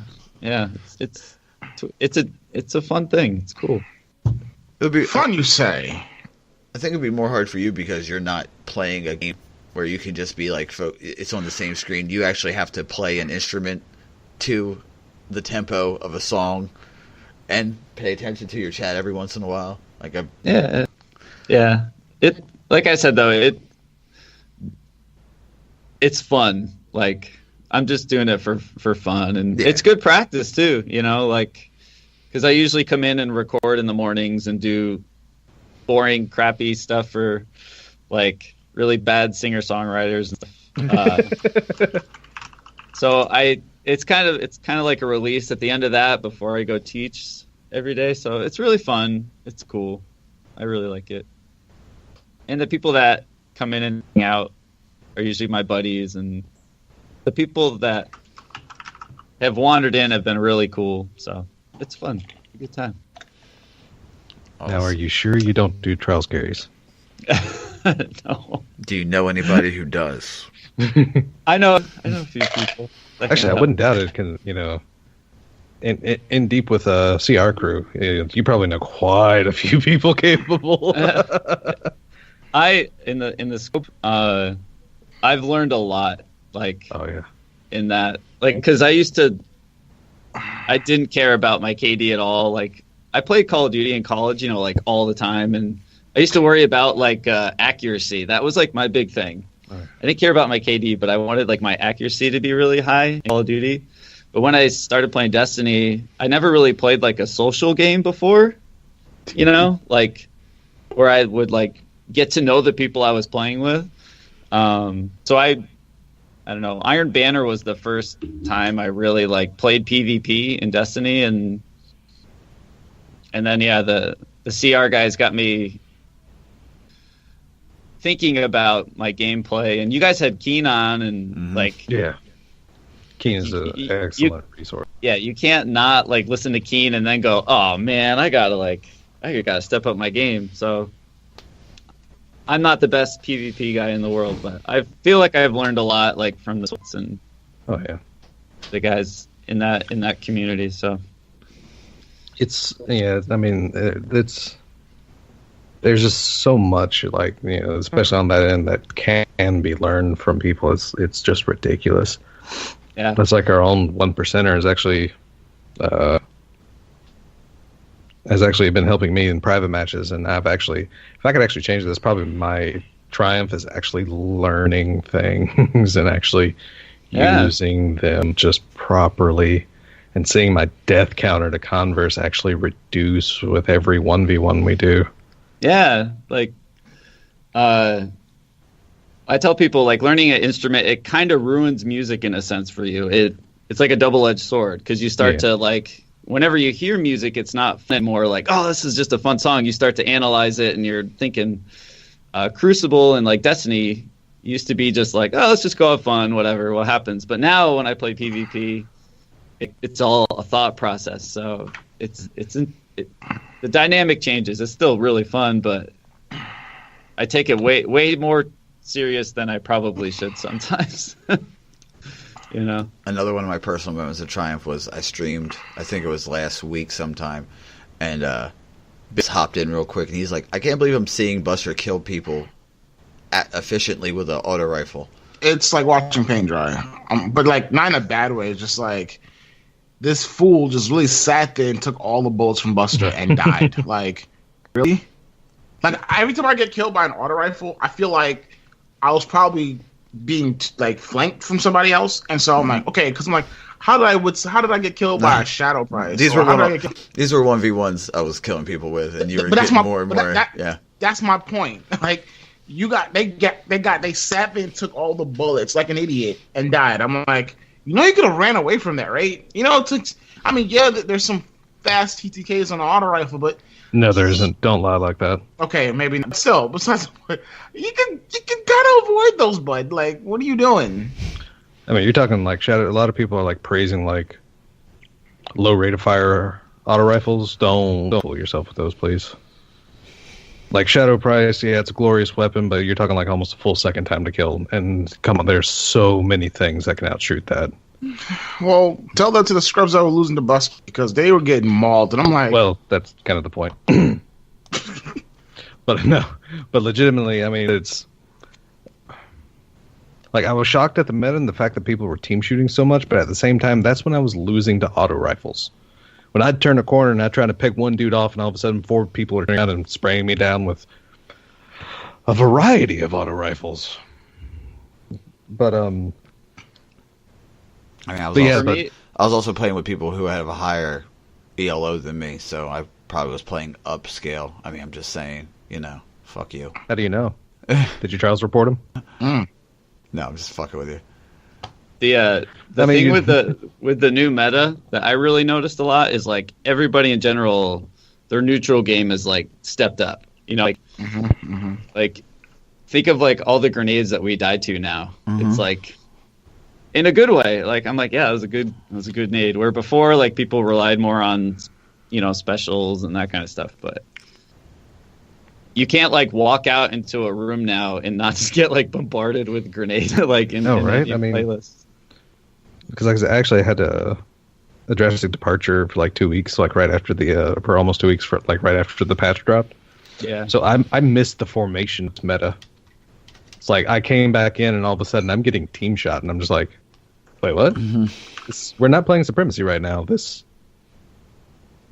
it confused me. Because like I've said before, there's been no other change done to Destiny that people have picked up this fast.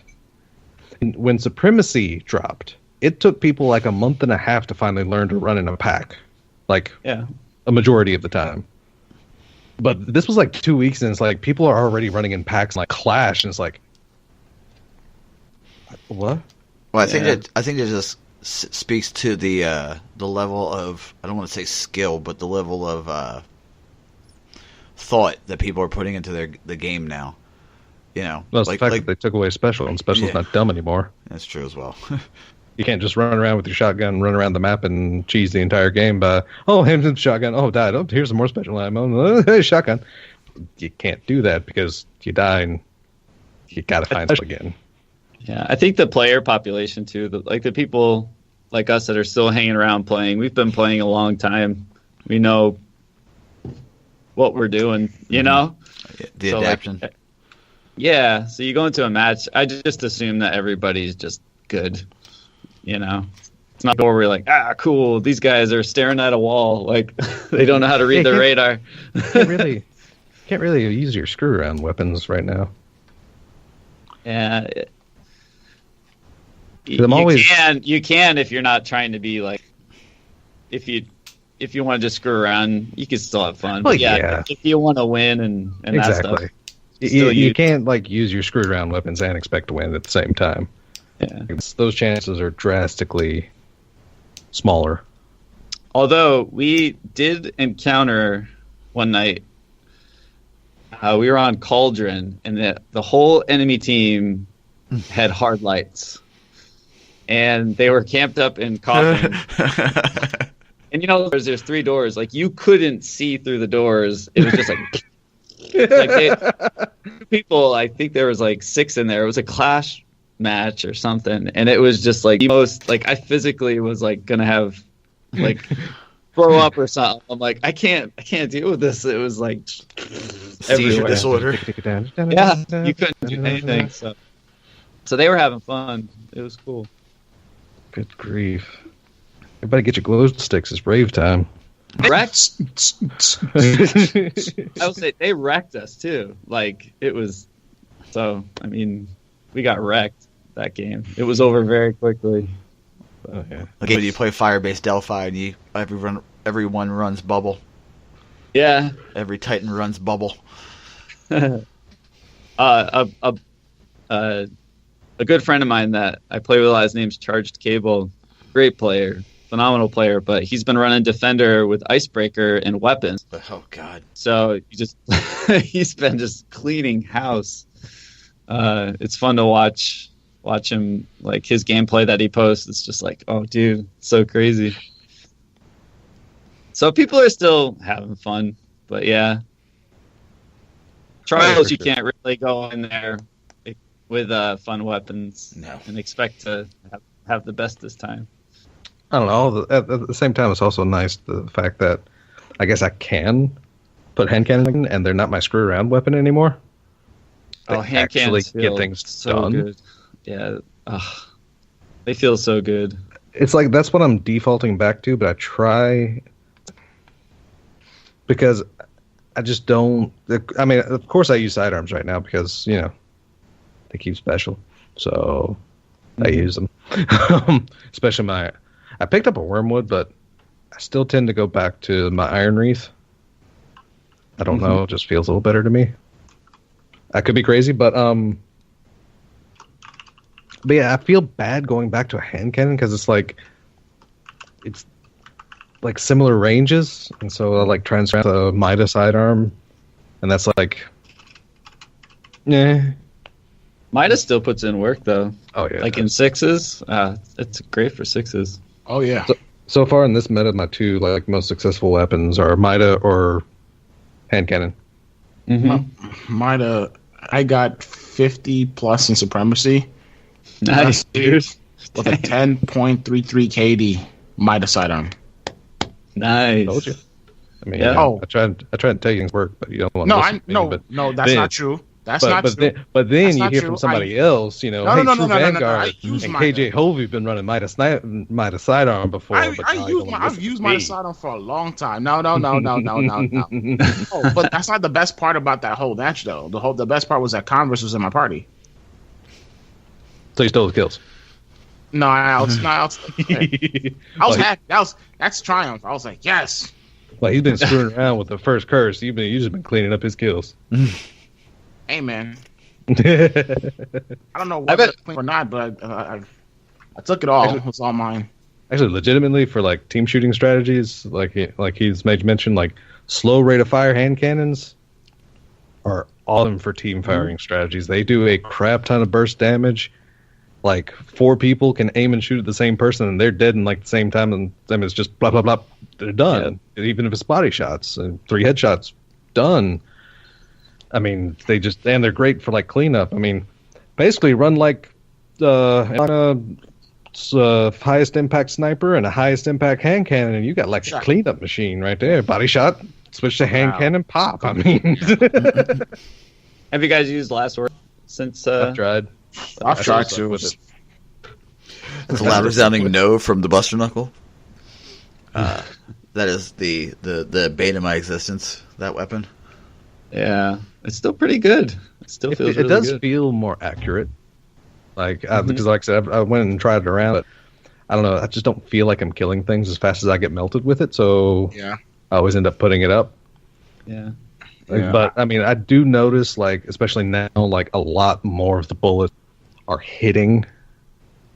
Like, especially when I've had, hip fire, fan fire, and walking back for certain engagements. Like, I'm actually noticing a lot of those shots actually hitting now, and it's like, yeah, it feels good. It feels good. And like I've said, like Waterstar and Thorn archetype hand cannons are like, I mean, which normally are not good to use because there isn't one that can hit max range, so they've like been looked down on in the history.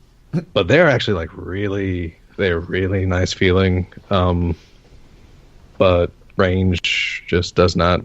That damage fall off just. Ugh.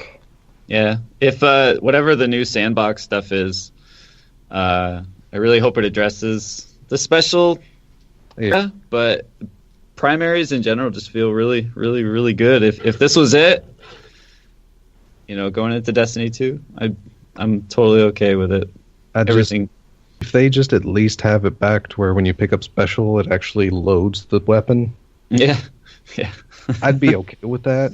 Like, if that was just it, it's like, all right, that's cool. Glad to have that back. Yeah, because having to load an empty weapon is a bummer. You pick it up, you're like, yeah, shit. Well, yeah, especially when you got like a Matador that has like one of the slowest it's like one of the slowest reload shotguns there are. And it's like, yeah. Oh, that's again. Yeah. Dagnabbit.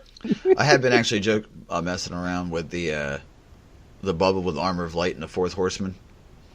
Oh my gosh. Yeah, you just don't come into the bubble. Is what I still don't understand why people rush the bubble. I'm in here for a reason. Put here for a reason, and you're still going to rush it. And I'm not running with the Helmet Stain 14. If I had the Helmet Stain 14 on, it would just have been a gross build that I just. How do you run out of ammo? I pinned the trigger and then they're dead. That's how I look at it. I'm dead or you're dead. That's how the Fourth Horseman works. Yeah. The Fourth Horseman is death anyway, so no ammo conservation. None. No. That's awesome. You got like 2 or 3 kills before you're out. Yeah.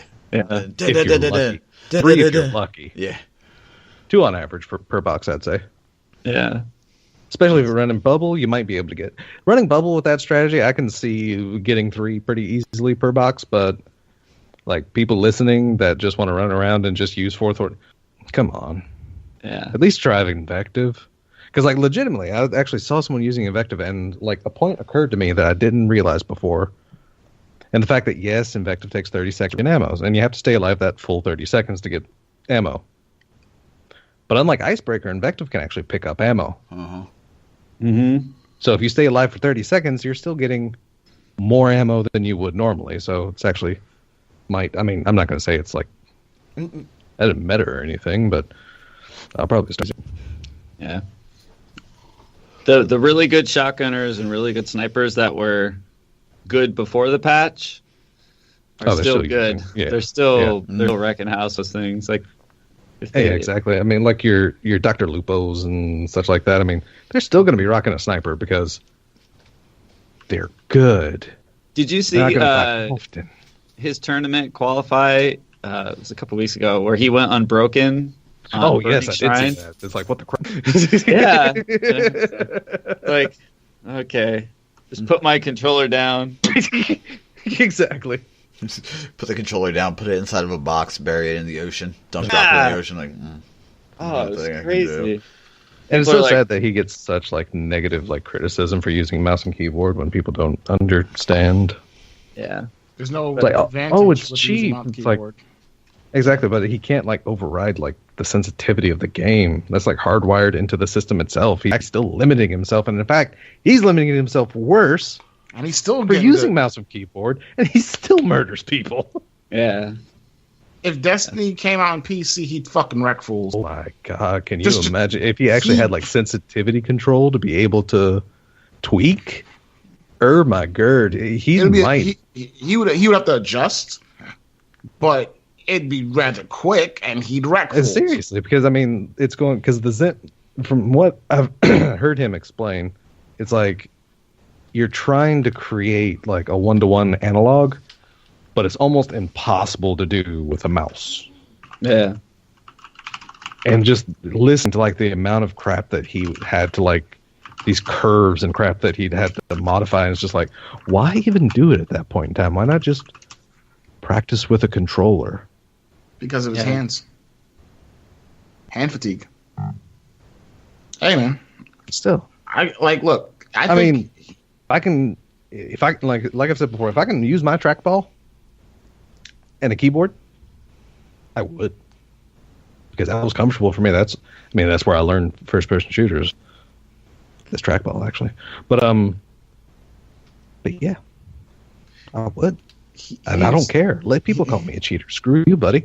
He inspired me to get into PC gaming because I was like, because I didn't realize he was playing with mouse and keyboard, and I looked, I'm like, the fuck? And I stalked his stream for a while. I was like, yo, that shit is tight. I want to get into mouse and keyboard now. Yeah, the hilarious thing, the one thing I love about it too is that his keyboard actually spells out Dr. Lupo. He actually screws keys. Yeah. So it's like that. Okay, that's something. That's cool. But the thing is, like, he can use a controller too. Like in one of the tournaments, he had to use a controller, and he still did well. Mm-hmm. You know, it's like people are like, you can only play with a mouse and keyboard. And in fact, he'll say himself, he likes the Xbox Elite controller. Mm-hmm. And it's something that he really enjoys actually using that controller. It's just he's a mouse and keyboard guy. Yeah, he took hours. It took hours for him to get adapted to mouse and keyboard. Like, What about the dude who played what was it, Overwatch? He played Winston. Is that the giant gorilla guy? With bananas. He used bananas. He wired bananas up to use as control. He did. There's some crazy people like what? How do you do that? How does your mind work, sir? That you could just go, I'm just gonna use this banana to move and this banana to shoot. Or the guy who didn't somebody kill Axis with like the drum pad from Rock Band? That was Crota. That was a Crota kill. Crota, the drum pad from Rock Band. Yeah, from a drum kit. Yep. Yeah. Well, Lupo did Wii remotes, right? Yeah. Lupo did Wii remote. The most amazing thing the craziest thing I saw, like all that is crazy, but to watch Lupo run trials on both consoles at the same time. What? Like just the tech. Yeah. He ran trial from on Xbox and PS4. 2 Guardians, 1 player. Yeah. He actually had to jury rig his Zim to accept imports from his same mouse and keyboard into both systems, and he ran flawless in trials on both systems. Quit the game, bro. The hilarious like, what else can you do now? Yeah, the hilarious thing in those videos is to watch him. Is like on the Xbox side, he'll still be in a trials match, but on PlayStation side, he's actually just jumping and like sliding around in the reef. And it's hilarious to watch. Like here, he's doing stuff, and then over here, it just looks like his character's going through a seizure. Yeah, I'll be impressed when he uses a Just Dance pad. That's what I want to see. DDR Destiny. He just posted a picture. He's got like those new leggings, whatever, with like God. I want to see him do that with Just Dance. Oh my God! Like I don't doubt he'd probably do it. Yeah, that's a man. I think he's just wired to enjoy challenges. Yeah, which there's nothing wrong with that because the results are hilarious most of the time. Mm-hmm. He doesn't disappoint. That's for sure. No.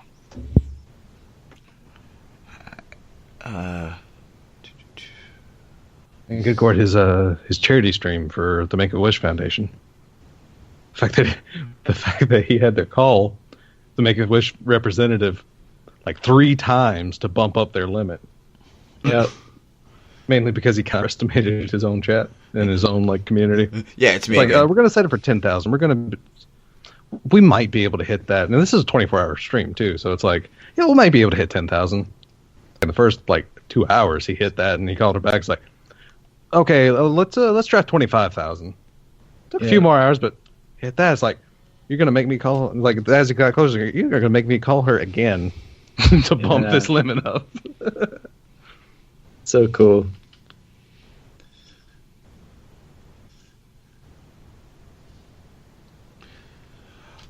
So I guess that brings the 43rd episode of the RngCast to a close. Dan, thanks for coming on. We appreciate it. Yeah.